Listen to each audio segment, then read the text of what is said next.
Sembrando conciencia. Germinando el interés por la investigación. Amigos de Sembrando Conciencia, buenas tardes, bienvenidos a su programa. En esta ocasión, en este episodio, pues seguimos sembrando el interés por la investigación y de qué mejor manera que con un cultivo nativo de nuestro país. En esta ocasión tenemos el honor de tener como invitado a un investigador de gran trayectoria dentro de nuestra universidad y dentro de la investigación. Este profesor investigador es egresado del Departamento de Fitotecnia por la entonces Escuela Nacional de Agricultura. Posteriormente estudió su maestría en botánica en el Colegio de Postgraduados y se doctoró en agricultura por el Instituto Pansoviético N.I. Vavilov. Tiene gran experiencia en estudios de conservación y evolución in situ, mejoramiento participativo y utilización sostenible de la diversidad de maíces nativos de México, además de estudios relacionados con el rescate de especies nativas como estrategia, entre otros problemas, para enfrentar los efectos del cambio climático. Entre las publicaciones que ha realizado podemos mencionar el capítulo Diversidad de maíz en México en el libro Sin maíz no hay país. El reciente libro Estudios de diversidad, conservación in situ y mejoramiento de maíces nativos de México, publicado por la Dirección de Centros Regionales de la Universidad Autónoma Chapingo. Coautor de muchos artículos científicos como Diagnóstico Ambiental y Estrategias Campesinas en la Reserva de la Biosfera Tehuacán-Cuicatlán. Importancia del conocimiento micológico tradicional dentro de un marco socioeconómico de la Sierra Nevada en México, publicado en nuestra revista de Geografía Agrícola, entre otros muchos artículos más. En fin, pues podemos seguir hablando y mencionando de todo el trabajo que ha realizado el doctor, pero mejor dejemos que él mismo nos vaya contando acerca de estas experiencias tan valiosas que ha tenido. Sin más, quiero darle la bienvenida al doctor Rafael Ángel del Sagrado Corazón Ortega Paxca. Doctor, bienvenido. Muchas gracias por la invitación y qué bueno que Radio Chapingo y la Dirección General de Investigación están promoviendo esta serie para que se conozca más lo que se hace en investigación, que es una función sustantiva no suficientemente conocida, claro, en los medios en general, ni por la propia universidad. También le damos la bienvenida a quien pues también muchas veces está detrás del trabajo y mano derecha del doctor Paxca, Marcos. Bienvenido, Marcos. Gracias por la invitación.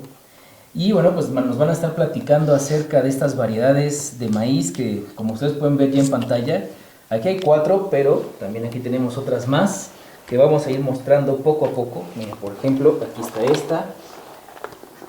Y poco a poco vamos a ir hablando de estas variedades en este programa de Sembrando Conciencia. El profesor Paxca es orgulloso chapinguero. Sí. ¿Así es? Sí, mi abuelo dio clases en San Jacinto, entonces yo veo, y mi padre estuvo aquí, no sé si estudió mucho, pero al poco tiempo aquí se conoció con mi mamá y bueno, ya abandonó los estudios para formar la familia, así que yo tengo raíces chapingueras. Muy bien. Y Marcos Moreno, la categoría de técnico agropecuario, ¿cómo ha sido trabajar con el doctor Paxca en este desarrollo de las variedades de maíz? Bueno, pues ha sido un trabajo muy bonito. En lo particular, a mí me gusta mucho mi trabajo porque aprende uno mucho de lo que es la importancia del maíz en México, y aprende uno también a realizar trabajos que pues yo no sabía. Okay. Es muy interesante, es muy importante trabajar con maíz. ¿Desde 1997 o no? 98. Desde 98 estás colaborando. Sí, 26 años ya sí. Colaborando. Pues en definitiva este cultivo que ustedes han dedicado gran parte del tiempo, pues el maíz es de mucha importancia para el pueblo de México. Pero doctor, en particular, desde un inicio, ¿por qué decidió dedicarse al estudio del maíz? Bueno, yo tuve muchos maestros muy destacados en Chapingo, pero 2 son principalmente mis guías. El primero fue Gilberto Palacios de la Rosa, que fue director 9 años. y que entre muchísimos otros méritos era un brillante fitomejorador de maíz. Entonces yo desde que fue mi maestro, yo dije, yo quiero ser como este gran figura. Y bueno, y el otro gran personaje, un poco más tarde, fue el maestro Efraín Hernández Xolocosi, que era un genio también, y él me orientó sobre la cuestión del amor a los maíces nativos, me fortaleció. Y eso fue en época muy temprana, además de que fue mi maestro, pero eso tuve oportunidad de colectar con él todo el noroeste de la República. Tenía yo apenas un año de egresado. Entonces ellos dos, y luego hice la maestría con el maestro Xolo.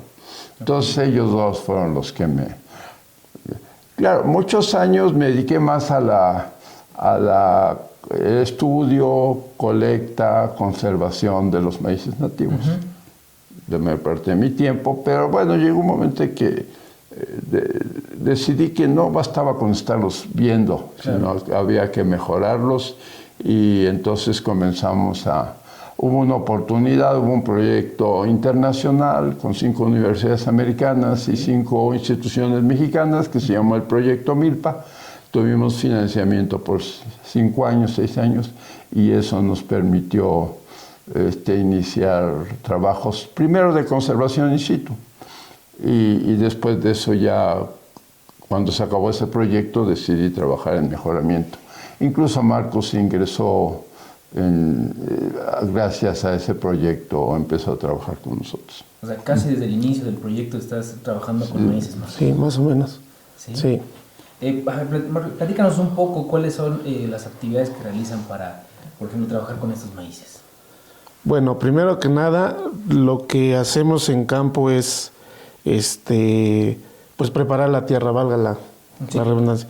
Preparar la tierra, posteriormente sembrar y hacer las actividades que conllevan todo eso, como regar, cultivar, aporcar, polinizar, deshiervar, que es un trabajo que no me gusta mucho, pero sin en cambio lo realizamos. Y luego, bueno, llevar todos los inventarios de semillas, preparar la semilla, conservar estas muestras de Museo de Mazorcas, muchas otras, manejar personal. O sea, él es el único de la universidad, pero con frecuencia requerimos jornaleros o otros tesistas. Y entonces él es el jefe. Mucho de su trabajo, además del trabajo físico, es de coordinación de todo el trabajo. Sobre todo ahora que ya soy mayor, en el trabajo al campo, él lo coordina gran parte y lo lleva a cabo. Ya, sí. Con la experiencia de los años, ¿no? Sí, ya. Años. ¿Cómo realizan dentro de las tareas que mencionabas, la polinización? ¿Cómo realizan la polinización de la planta de maíz? Bueno, la polinización la hacemos cubriendo primeramente, antes de que brote el pelo del jilote, que es la parte femenina de la planta de maíz. Antes de que brote el pelo, la cubrimos con una bolsita que le llamamos glacín. Ese trabajo lo hacemos antes de que nazca el pelo. Una vez ya brotando el pelo y que la espiga o la parte masculina de la planta de maíz empieza a dar polen, cubrimos la espiga con una bolsita, le ponemos ahí un número que indica el número de parcela y un símbolo. Puede ser una autofecundación, esa la identificamos con una X encerrada en un círculo. Puede ser cruza, que la identificamos con el número de la parcela, la que va a ser la madre, por el que va a ser el padre. O puede ser un aumento de semilla, y eso lo podemos hacer de dos maneras. Planta a planta, llevando el polen de una espiga a otra planta, y después de esa planta su polen llevarlo a otra planta, por eso le decimos planta a planta. O hacerlo por mezcla de polen. La mezcla de polen, por un ejemplo, si tenemos 8 surcos del mismo material, cubro algunas plantas de los 4 primeros surcos y el polen que recojo de ahí lo mezclo. Lo mezclo y lo llevo a los otros 4 surcos. Y de esos 4 surcos que ya polinicé, ahora bajo su polen de esas plantas que haya cubierto y las llevo a los otros 4 surcos. Eso es un aumento de semilla por Cruzas fraternales. Fraternal, por cruza fraternal. Y es un trabajo muy bonito. De hecho, es de todos los trabajos, que son bastantes los que realizamos aquí, la polinización es el trabajo que más me gusta, que más me apasiona. Hacerlo. Sí.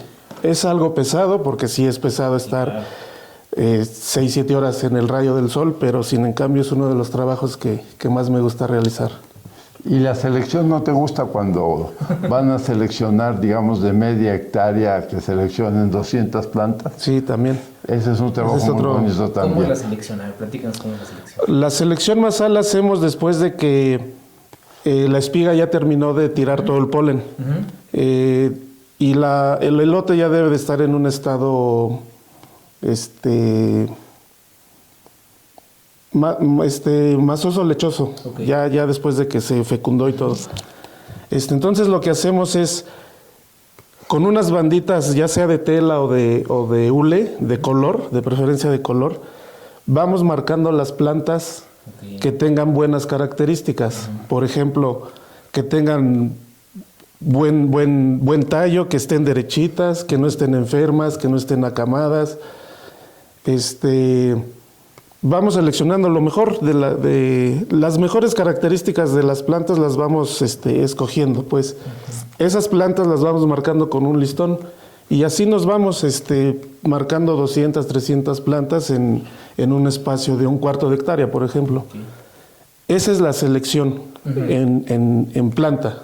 Después, a finales de año, viene otra selección que ya es en mazorca. Ok, ya recolectada. Recolectamos todas las mazorcas de esas plantas que marcamos y al final ahí se desechan las mazorcas que no nos parecieron, porque algunas salen podridas, las carreras no están bien delineadas, no están derechitas. Y bueno, también es un trabajo bonito, sí. Estas técnicas, tanto de la polinización como de la selección masal, doctor, ¿cuánto tiempo le llevó venirlas perfeccionando? Bueno, yo me formé después de terminar en Chapingo. Yo trabajé en el INIFAP muchos años. Entonces ahí estuve a cargo del banco. Principalmente estuve a cargo del banco de germoplasma de maíz. Por mis manos pasaron miles de colectas de maíces de toda la República. Entonces eso lo aprendí, pero también estuve aquí en el horno, aquí junto,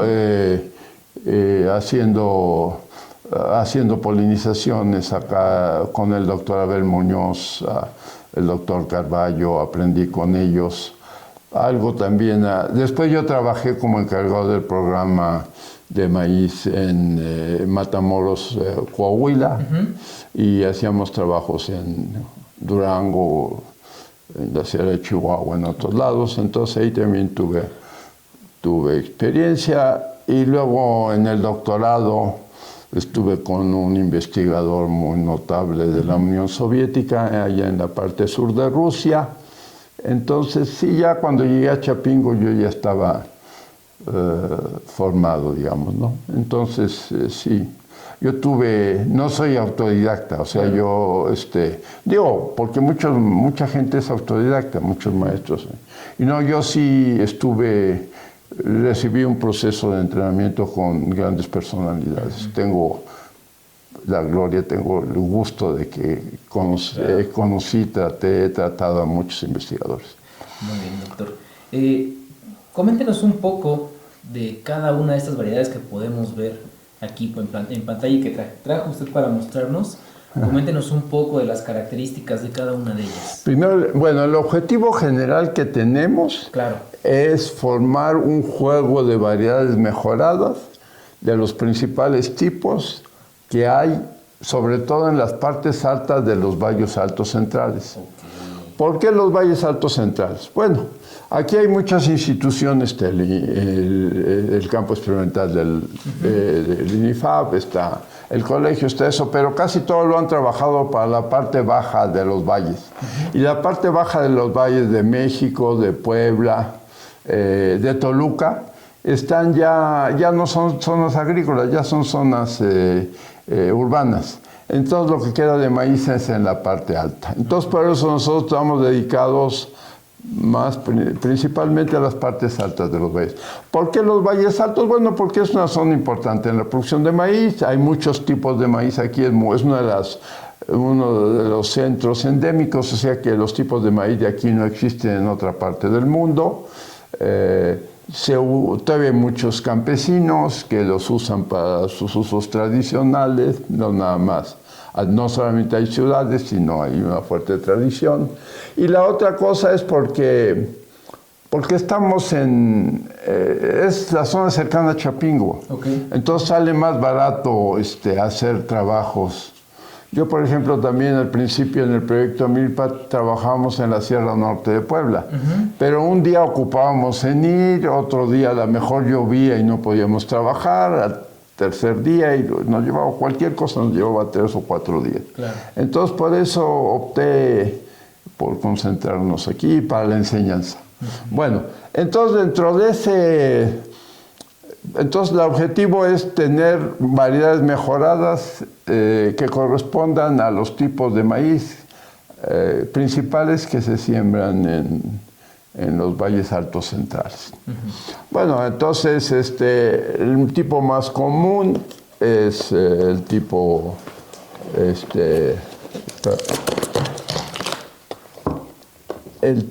crema, que no son completamente blancos, dentado.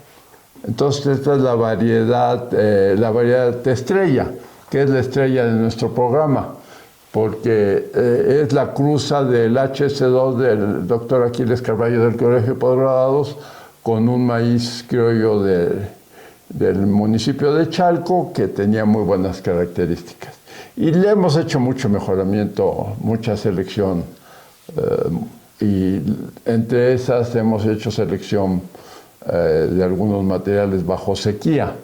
Entonces le queda bien su nombre porque es el material más avanzado y que está ubicado. En algunos lugares ya hasta lo están usando para vender elotes o en otros lugares para forraje, pero bueno, su uso principal es para tortillas. Tiene muy buen y es el más trabajado. Entonces ese es el principal material. Después obtuvimos otra variedad que no tenemos aquí, que lleva el nombre de mi esposa, pero que tiene 3/4 partes, o sea que es cruzado por la variedad original, o sea, tiene 3/4 de la variedad original, pero bueno, no lo traemos porque como tiene 3/4 partes de maíces criollos, entonces es todavía muy alto, necesitamos trabajarlo más. El otro que también tiene mucho éxito y que los agricultores lo buscan mucho, que una cosa que necesitamos es que la universidad haga un programa de producción de semilla, porque nosotros nomás tenemos pequeñas cantidades para difundirlo, es el maíz celeste de grano molado. Que esto casi no hay en el mercado variedades de maíz azul para los antojitos que existen y también para elotes. Este está muy demandado este año. Muchos nos pidieron semilla y no lo pudimos proporcionar ni siquiera muestras pequeñas. Bueno, proporcionamos algo, porque el año pasado sí nos logró pero no en la medida en que la gente lo ha demandado. Entonces, pues es una muestra del auge que tiene el maíz azul en México. Después, esas son las 3 variedades registradas. Ahora, un problema muy importante en México es la importación de maíz amarillo. O sea, se ha desarrollado mucho la ganadería y entonces requiere maíces que buscan más los maíz amarillos, sobre todo, por ejemplo, para el huevo, para que salga coloreado y eso. Y también piensan que para el ganado tiene mayor tiene mayor grasa y etcétera. Entonces se usa para... Entonces tenemos un grave problema en México. Ustedes importando demasiado maíz amarillo. Y este es maíz transgénico. Entonces, tanto por el valor de las importaciones como para no importar maíz transgénico, que no se usa para consumo directo, el gobierno está impulsando un programa de maíz amarillo. Aquí mismo hay un programa, en San Ignacio hay un programa de maíz amarillo encabezado por el doctor Aquiles Carballo. Y entonces nosotros nos adelantamos y formamos esta variedad que es resultado de una cruza de un maíz criollo con un maíz amarillo de un colega. Entonces, está en caracterización, es parte del... ya logramos el año pasado, se siguió el siguiente, la cruza, y la caracterización por un tesista, y entonces ya estamos a punto de volverlo a registrar, de registrarlo en el Catálogo Nacional de Variedades Vegetales, y nos están pidiendo que también lo elaboremos para el título de obtentor a favor de... Todas estas variedades están registradas a nombre de la universidad. Han sido en gran parte hechas fundamentalmente con financiamiento de la Dirección General de Investigación y Posgrado. Pásame el Precoz 1. Bueno, otro problema, pero no queremos nada más los colores, sino también la longitud de ciclo. Ahora, para el cambio climático, generamos esta variedad que le estamos diciendo Precoz 1 y que está en caracterización, que es el resultado de la cruza de la estrella con un material comercial precoz y que hicimos después mucha selección. O sea, eso todavía se vale mucho el mejoramiento genético, no solamente usar los materiales nativos, sino también aprovechar los maíces mejorados. Todo esto está en caracterización para ahora, por años como estos que se retrasa el temporal o algo, que tenemos que sembrar a principios de junio o algo, estos son los materiales adecuados. Tienen mayor potencial de rendimiento materiales como la estrella, pero bueno, ante el cambio climático hay dos opciones. Una es esta, los maíces precoces. Otra es como el maíz estrella, que tiene la característica de que se siembra en condiciones de humedad en las partes altas de los valles altos como Juchitepec, y nace la semilla con un eje mesocotilo-coleoptilo bastante largo, lo siembran profundo y aguanta bastante la sequía, y ya cuando llega el temporal se desarrolla rápidamente. Entonces, son diferentes mecanismos. Sí estamos enfrentando cuestiones de la cuestión climática. Luego, este es un material más tardío, que también lo estamos caracterizando, que le llamamos crema 3, que es tiene un poco del material del finado el maestro, ¿cómo se llama? Disculpa. El ingeniero Moisés Mendoza, el doctor Moisés Mendoza Rodríguez, que fue un fitomejador brillante, que sus materiales están un poco abandonados. Entonces, nosotros lo cruzamos con un material muy importante, uno de mazorca muy grande, y estamos obteniendo este material de ciclo un poco más largo con altísimo potencial de rendimiento. Y bueno, también cooperamos como lo mencioné cuando nos preguntaban, con Alberto Ramos Rodríguez, un biólogo profesor de la preparatoria agrícola que se ha dedicado mucho al mejoramiento de cacahuacintle. Yo no me metí con cacahuacintle porque ya lo estaba trabajando él. Entonces, este es un material propio para los valles altos de México, y en la colaboración con él también lo estamos impulsando. No es como los otros materiales que obtuvimos con cruzas de maíz mejorado. 100% partió de un maíz criollo del Valle de Toluca. Y entonces él también tiene otra variedad más de ciclo más corto, que también estamos viendo las últimas cosas, a ver si lo caracteriza o algo. Ya está registrado. Entonces también en el caso de Cacahuacintle tendríamos este material de ciclo intermedio precoz y tendríamos un maíz más precoz. Eso sería el intento de lo que queremos hacer. Yo nomás pienso estar todavía un par de años en activo, porque ya por la edad y eso quiero retirarme y quiero concluir el ciclo con ese tipo de material. Y nos preocupa entonces, entre otras cosas, la producción de la semilla por parte de la universidad. Claro. Doctor, dentro de su experiencia, y ya viendo cada una de las distintas características de las variedades, ¿cuáles son las características que hacen un maíz más deseable para los campesinos en los valles altos de México? Bueno, es para diferentes usos. Okay. O sea, hay unos, como decíamos, es un tipo comercial. El más comercial pues, es el dentado o el maíz como el estrella, por eso es el primero que trabajamos. Eso es para tortillas o para forraje o para otras cuestiones. Pero también entonces son muy importantes. Antiguamente los maíz azules nomás eran para autoconsumo. Yo en mi infancia no comí tlacoyos azules ni nada, no se usaba. Eso era de indios.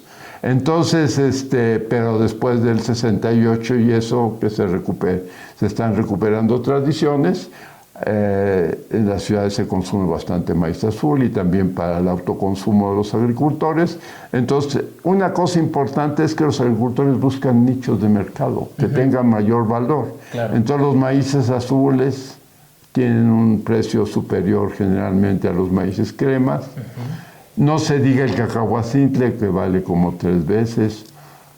Otra vez importa también, por ejemplo, la producción de hoja de maíz, y no solamente importa el grano, también importa la hoja, tiene un gran valor. Gran parte de los agricultores en la región que trabajamos, muchos de ellos extraen la hoja para venderla, o con la hoja le pagan a los jornaleros. O sea, es muy importante la producción de hoja para producción de tamales. Y bueno, así otros usos que tenga el maíz. Entonces, pues estamos también tratando de seguir las tradiciones de México. Ese era un error de las políticas públicas de mejoramiento de maíz. Hay 2 errores. Claro. El primero es solamente dedicarse a los maíces para tortillas. Siempre se habla que en México es autosuficiente el maíz blanco y que no sé qué, pero bueno, los híbridos generalmente son de mala calidad para tortillas. Está hecha especialmente para las ciudades, para tener alimentos baratos para las ciudades y que no pidan aumento de salario. Pero no se había trabajado en todos los otros tipos. La otra cosa, además de dedicarnos al mejoramiento de maíz para las partes altas de los valles de México, nosotros nos dedicamos a sacar variedades, no híbridos, que es otro de los graves errores que ha habido en políticas públicas, herencia de la influencia norteamericana. Antes de que llegaran los norteamericanos en 1944, el antiguo Instituto de Investigaciones Agrícolas estaba dedicado principalmente a la producción de variedades. ¿Cuál es la diferencia? Que las variedades pueden seleccionar semilla de su cosecha y de ahí volverla a sembrar. Entonces, eso era Taboada, el mundo Taboada, eso es lo que proponía. Y los americanos vinieron con la mentalidad gringa, o sea, ellos lo que quieren es toneladas, biomasa, y solamente en las zonas en las mejores zonas agrícolas de México. Esa fue su política, y hacer híbridos. ¿Por qué híbridos? Porque es el modelo gringo y eso es lo que favorece, ayuda a las compañías que venden semilla cada año. Entonces, en ese sentido, ahora nosotros no estamos peleados con los híbridos. De estas variedades pueden derivar líneas y después híbridos. Este programa de ser de mejoramiento directo para los campesinos, también se puede considerar una fase que se llama premejoramiento. O sea, mejorar los materiales nativos para que los usen los fitomejoradores y obtengan materiales más afinados. O sea que el mejoramiento todavía se le puede sacar mucho provecho. Todavía más. De estas variedades, Marcos, de las 6 variedades que presentábamos aquí, ¿cuál es la más difícil para trabajar? Yo creo que el crema, el crema 3, sobre todo porque todavía crece un poco alto. Okay. Entonces, a la hora de polinizar, hay que batallarle con las plantas, al momento ya sea de gilotear o de cubrir la espiga. Sí, porque la deas de más truena, pero es por lo mismo de la altura. Entonces sí hay que tener mucho cuidado cuando se hacen las cruzas, sobre todo en variedades que son todavía de porte alto, para realizar los trabajos. Yo creo que esta ha sido la más pesada. La más pesada. Otro problema es el cacahuacinte, no lo trabajamos nosotros, claro, pero es muy delicado, o sea, cuesta mucho trabajo trabajarlo en Chapingo, porque es de lugares más altos. Entonces, no se adapta aquí para esas regiones. Eso le costó mucho trabajo a Alberto Ramos, que casi lo ha tenido que trabajar en el Valle de Toluca y eso. ¿Cuál es la característica, por ejemplo, de los lugares para el maíz cacahuacintle en cuanto a clima, en cuanto a tipo de suelo, en cuanto a altitud? Bueno, es arriba de los 2.400 metros, o sea, unos 200 o 300 metros más arriba.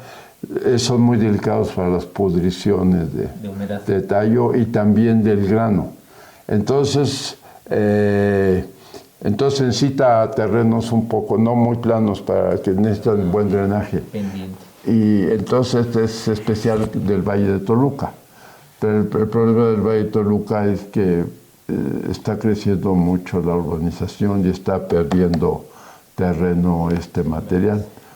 Entonces, en lugar de ese, hay otro material que está entrando esto es para pozole, sí, y claro, para harina de maíz, y una delicia de elote. Los mejores elotes son de vale 3 veces más el mercado. Entonces, otro que está entrando es el maíz ancho, por el cambio climático. Está entrando un maíz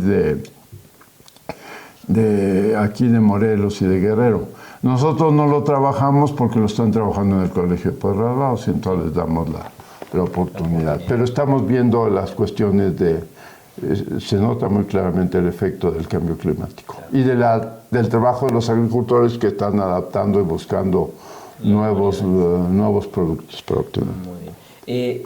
Bueno, la pregunta de todas, han sacado ya varias cosechas. ¿Cuál es la variedad que da mayor rendimientos? No, estrella. ¿O varía?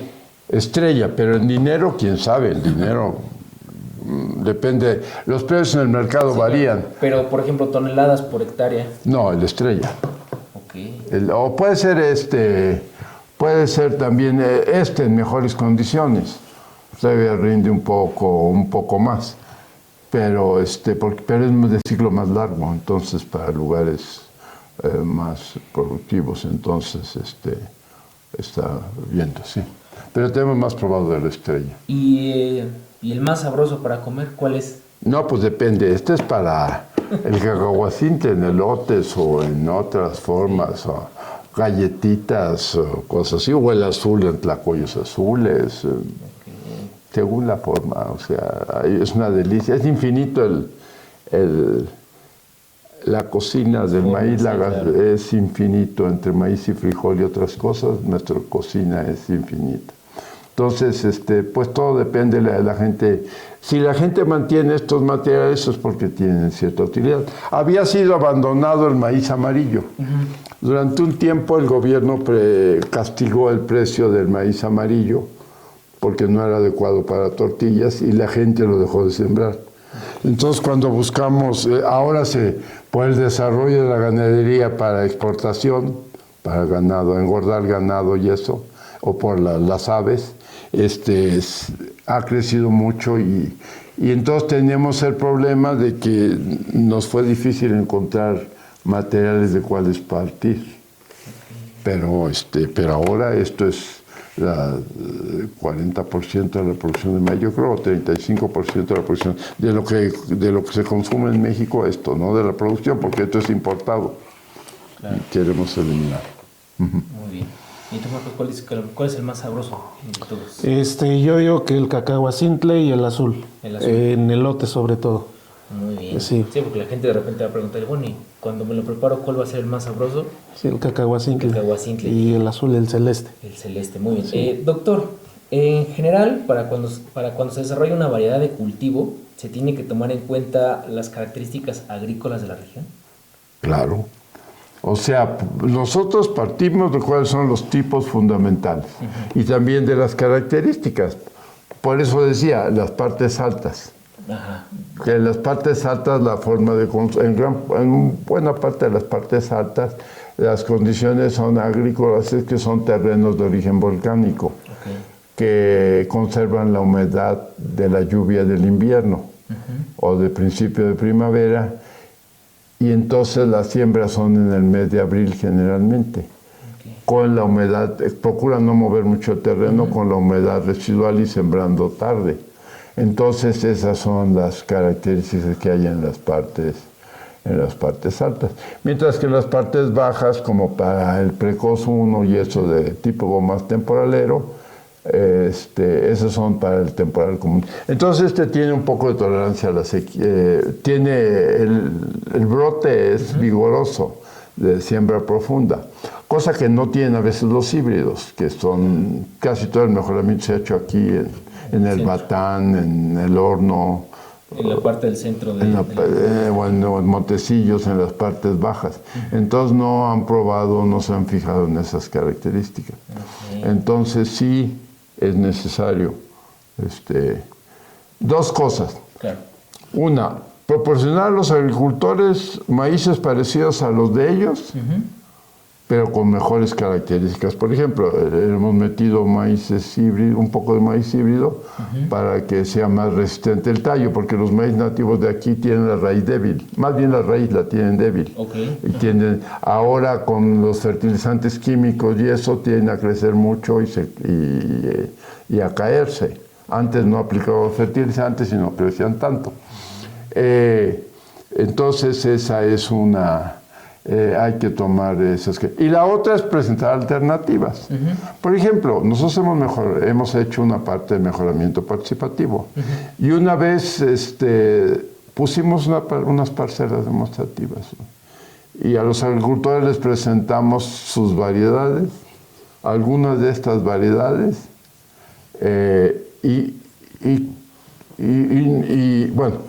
y les presentamos el cacahuacintle.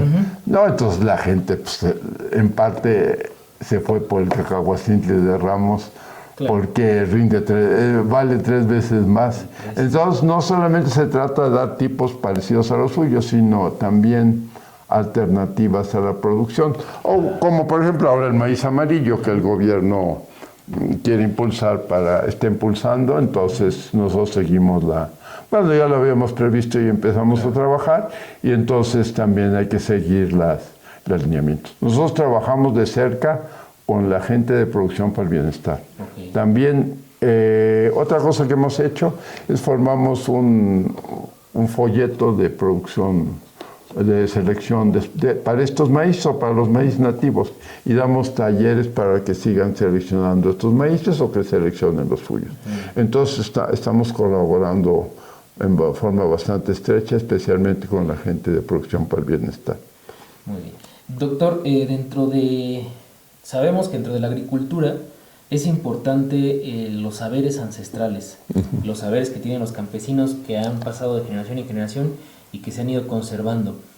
¿Considera usted en este cultivo, especialmente del maíz, que son una buena herramienta para el desarrollo de nuevas variedades? Sí, bueno, por ejemplo, aquí a Marcos, una de las cosas que más le gusta es que a veces nos damos tiempo y hacemos recorridos nosotros. Okay. O sea, hubo un programa, y sí, entonces en ese sentido de apoyo a la conservación de los maíces criollos, y entonces seleccionamos un grupo de agricultores, unos que producían maíz blanco, otros crema, amarillo, azul, y los visitábamos cada año, y a él le gustaba mucho colectar. ¿Sí? Y colectábamos muestras por la riqueza del diálogo, claro, que tenemos. Es como un monitoreo.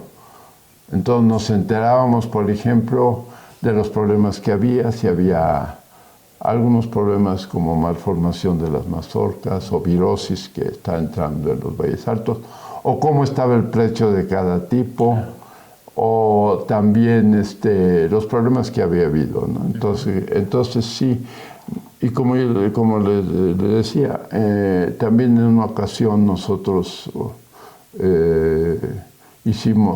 hemos hecho demostraciones y los agricultores nos han indicado qué cosas. Por ejemplo, un agricultor le enseñamos un maíz azul y todavía tenía en la parte baja rojo. Y entonces él nos dijo que eso no era bien seguido en el mercado. Claro. O por ejemplo, cuando hicimos la demostración participativa, así se llama la evaluación participativa, o sea, los invitamos para que evaluaran nuestros materiales en Juchitepec o en Ozumba. Okay. Entonces, fue muy interesante y diferente lo que seleccionaban los señores, los agricultores más viejos. Ellos procuraban seleccionar los maíces que se dedican al mercado. Okay. Y luego, una abuelita o algunas cuestiones así, seleccionaron maíces azules o maíces para sus antojitos. Entonces le dieron preferencia a esos maíces. Y los jóvenes, pues a veces van por las innovaciones, quieren cambiarla. Entonces sí es muy importante entender la dinámica de los intereses. Como digo, tiene dos aspectos. Uno es para que sigan produciendo su cultura. O sea, hay una cosa que se dice que son las variedades menores, que son los maíces que usan para su autoconsumo, siguiendo con su cultura. Y el otro es las variedades mayores, las que están regidas por el mercado. Tiene una lógica muy diferente para mantenerse. Una varían conforme al mercado y los otros dependen de la cultura, si se fortalece o se erosiona. Muy bien. A ver, Marcos, platícanos un poco más de esas experiencias que realizaban con esos campesinos, con esos productores.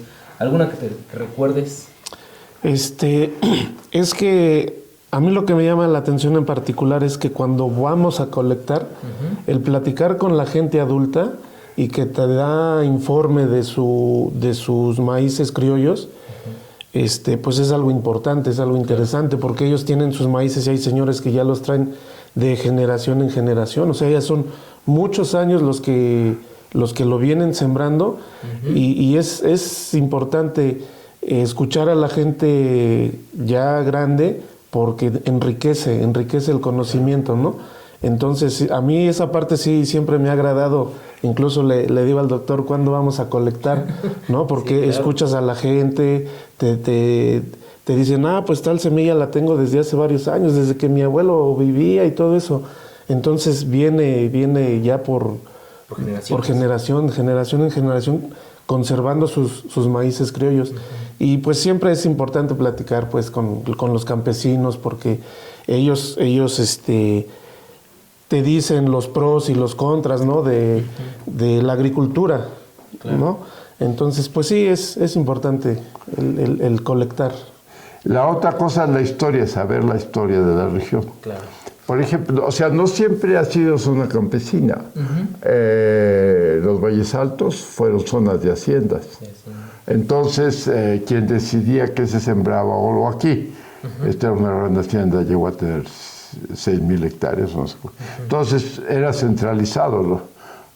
Los jesuitas decidían que sembrar trigo o algo comercial. Entonces, después vino la reforma agraria, y entonces es diferente. En lugar de ser una persona la que decide, ahora son 100 o 500. Y que muchas estaban alejadas del campo, ¿no? Bueno, aparte, pero se volvieron agricultores. Pero entonces es diferente. Entonces hay que entender que no siempre México ha sido un país campesino. Entonces, que son diferentes la dinámica de las variedades. Entonces, por ejemplo, sabemos, Michoacán 21 es muy famoso porque dio muy buen resultado aquí, es de Zacapu, hace muchos años, no lo usamos nosotros. Pero ¿qué pasa?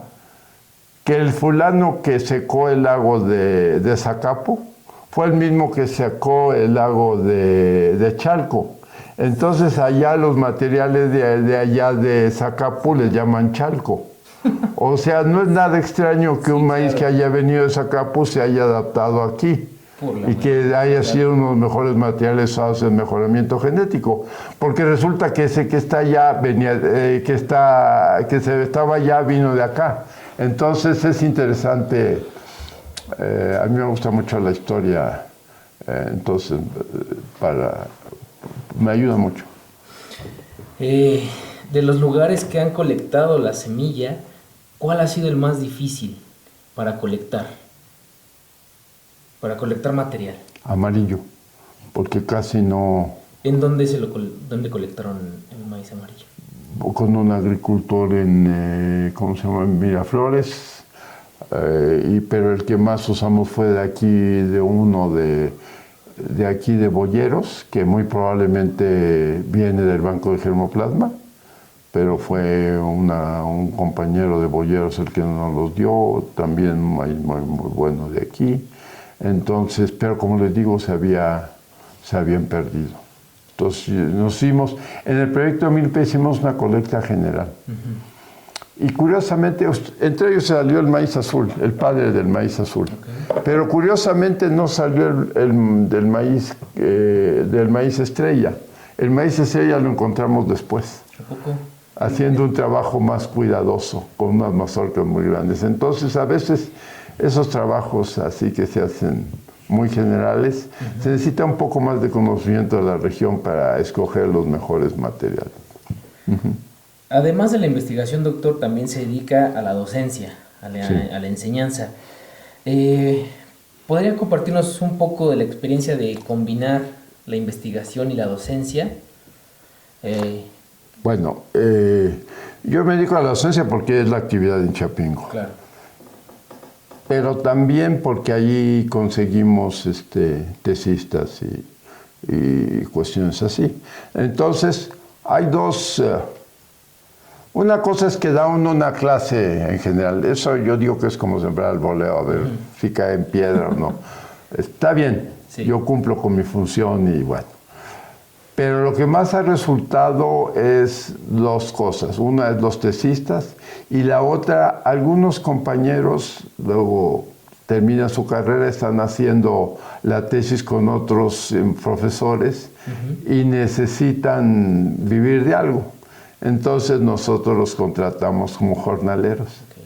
Okay. Y resulta que algunos de esos compañeros que han llegado como jornaleros con nosotros, después les ha gustado el trabajo y se han dedicado. Entonces una cosa que tenemos con respecto a los tesistas y con los jornaleros es que después de esas experiencias procuramos dedicar una parte no nada más a que trabajen la rutina, sino explicarles lo que están haciendo. Porque es muy probable que algunos de ellos lleguen a ocupar puestos. Hay compañeros muy brillantes que están realizando una función, que los hemos inducido a estudiar posgrados en genética o en botánica. Desafortunadamente nosotros no hemos podido formar un programa de posgrado en recursos genéticos. Ha habido varios intentos que sería muy conveniente que lo realizáramos con fitotecnia. Claro. Porque entonces les hemos tenido que proporcionar, o sea, darles a otras instituciones gente brillante.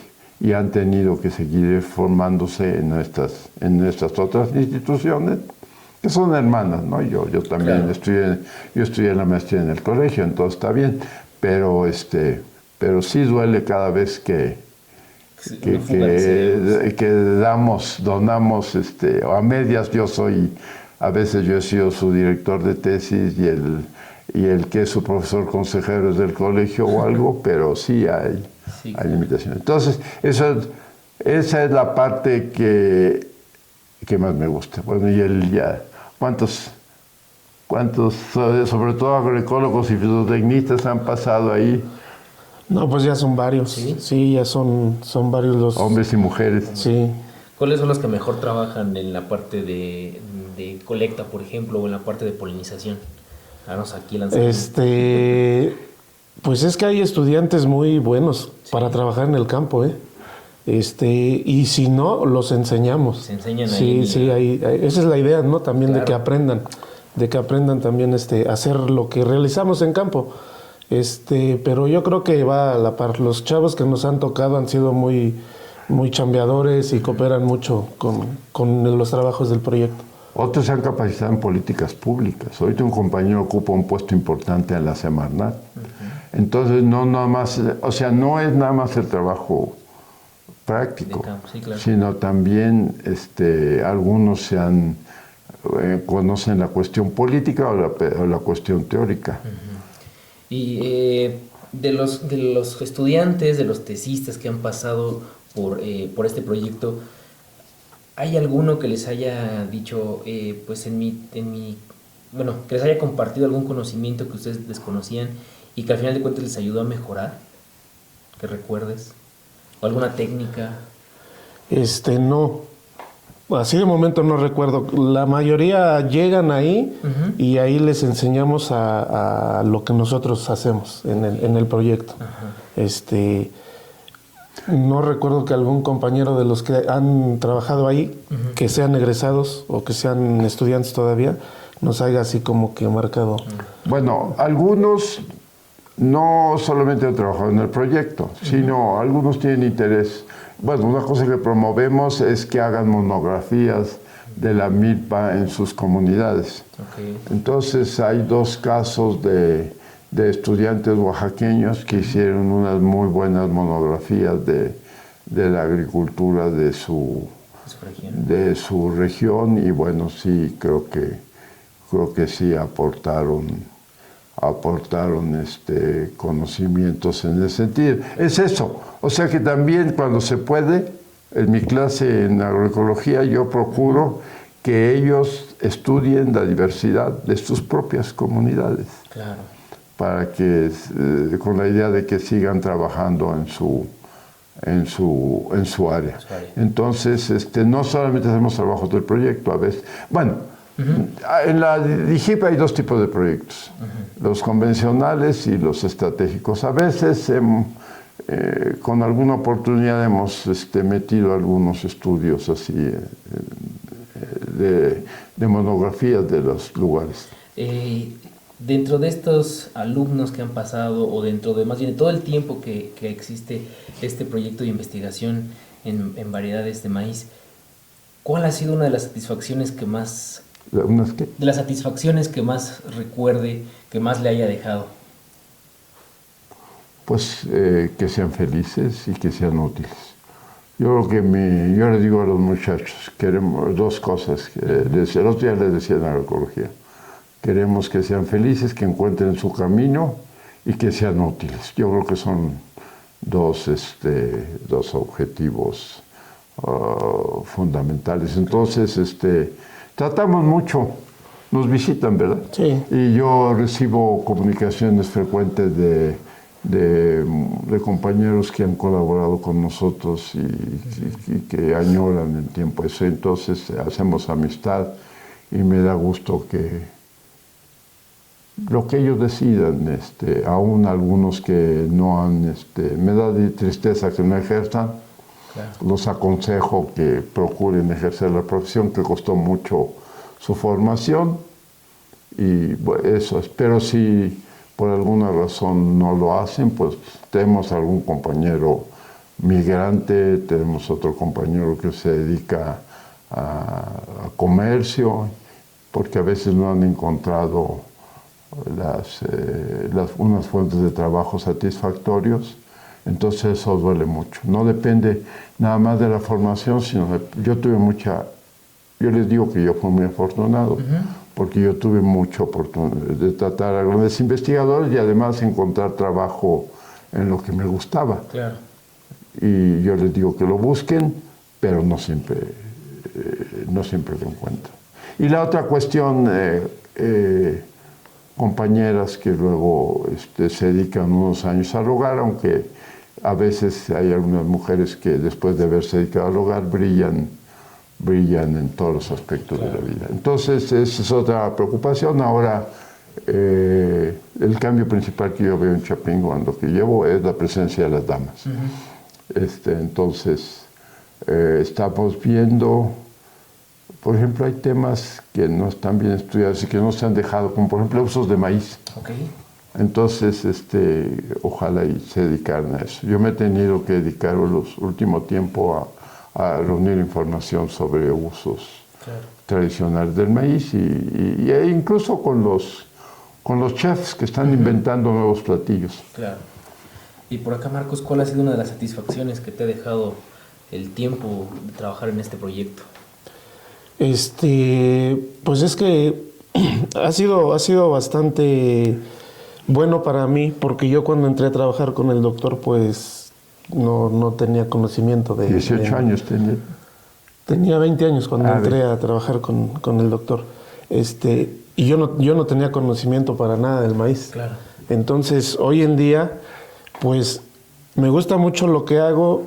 Es importante conocer las cuestiones del maíz, las variedades y todo eso, y de los trabajos que se hacen, porque pues yo entré de cero y ahora pues ya conozco un poco más de la experiencia, sí. Y bueno, manejo también, de personal.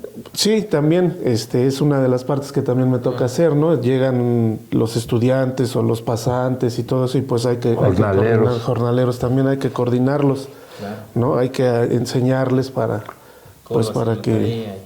Sí, y para que no haya errores también. Muy bien, muy bien. Pues estamos terminando esta entrevista, doctor. Si pudiera compartirnos alguna forma de contacto, algún medio de comunicación para que la gente que vea esta entrevista, este video, pues pueda ponerse en contacto con usted si le interesa acerca de la semilla, acerca de las variedades, acerca de las investigaciones. Sí, bueno, la mejor utilidad es a través del correo electrónico. Claro. Yo veo el correo institucional, pero yo veo más un particular. Claro. Entonces, mi correo electrónico es R de Rafael, O de Ortega, y luego mi segundo apellido, que es complicado, que es P de papá, A de Ángel, C de Carlos, Z de zapato, K de kilo, A de Ángel, @gmail.com. Y bueno, luego, también con Marcos, ocupamos a través de los correos electrónicos o el teléfono o algo, porque él está constantemente en el campo y yo ando de un lado para otro, ¿no? Parte de mi casa. Claro. ¿Por acá, Marcos, alguna forma? Pues sí, mi correo electrónico es mar.lari.yed@hotmail.com. Y mi número de celular es 55 71 37 21 68. Muy bien. Pues ahí están las formas de contacto. Si usted tiene interés, van a estar apareciendo en la pantalla para que pueda copiarlas y ponerse en contacto, ya sea con el profesor, con el doctor Paxca o con Marcos Moreno, que también, pues están dentro de este proyecto de investigación. Lamentablemente, el tiempo se nos fue volando. El tiempo en radio, usted sabe, es corto, es contado, pero esta charla la hemos disfrutado bastante. Vamos a hacerle el esfuerzo porque haya una segunda parte y sigamos platicando acerca, sobre todo, de este cultivo tan importante para los mexicanos como es el maíz. Le agradezco al doctor Paxca. Ajá. Una cosa, agradecemos a la Dirección de Investigación y Posgrado los apoyos que nos ha brindado, y bueno, yo creo que yo soy afortunado, tenemos aquí a Marcos, pero creo que una de las limitantes de la investigación en Chapingo ha sido que somos pocos los profesores que tenemos ayudantes. El principal problema es la mano de obra, el personal de apoyo. Claro. Entonces, esa es una situación. Y muchas gracias por la invitación. Doctor, muchas gracias. Marcos, muchas gracias también por acompañarnos. Gracias por la invitación y estamos al pendiente. Muy bien, pues nosotros en Sembrando Conciencia les dejamos nuestras redes sociales que van a estar apareciendo en pantalla en estos momentos para que puedan seguir este programa, estos episodios que cada semana les llevamos a ustedes nuevos investigadores de la Universidad Autónoma de Chapingo. Yo soy Luis Jesús Gutiérrez, me despido, le agradezco a mi equipo de producción, a la maestra Paola Izquierdo, sobre todo también agradecemos a Radio Chapingo, a la Dirección General de Investigación y Posgrado y claro, a nuestra queridísima Universidad Autónoma de Chapingo. Nos escuchamos en la próxima. Gracias. Sembrando Conciencia es una coproducción de Radio Chapingo y la Dirección General de Investigación y Posgrado de la Universidad Autónoma Chapingo. Sembrando Conciencia. Germinando el interés por la investigación.